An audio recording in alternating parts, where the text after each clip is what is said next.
So when it comes to Karl-Anthony Towns, I feel like he's been misunderstood for years. He's often called soft, but a source that's known him for some time said that this is far from true. This whole soft narrative comes from an incident that happened in 2018.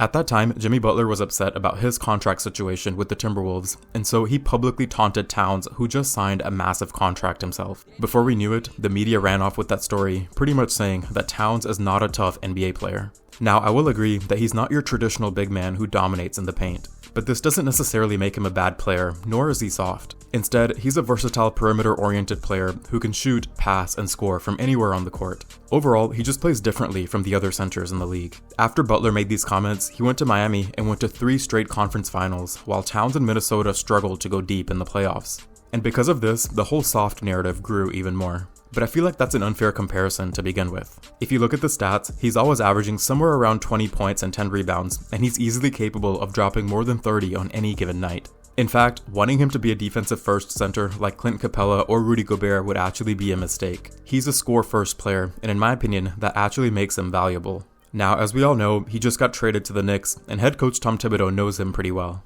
He coached him for 2.5 seasons in Minnesota, so he's familiar with Towns' game. In their best season together in 2017, the Timberwolves had one of the best offenses in the league, but their defense wasn't great. And this tells us that while Towns won't become a defensive player of the year anytime soon, he definitely has the tools to push them on offense. And seeing Towns pair up with Jalen Brunson is also something to look forward to now. Brunson said how he's looking forward to being a dynamic pick-and-roll duo. Brunson has the ability to find spots for his teammates, while Towns can score at the rim, at the mid-range, and from beyond the arc. Rim protection is still an issue, but they have OG Anunoby and Mikal Bridges who can cover those weaknesses. So I don't think the Timberwolves traded him because of soft or any reason like that. Most likely, it's because they owe him over $200 million over the next 4 years and the team was just having some salary cap issues.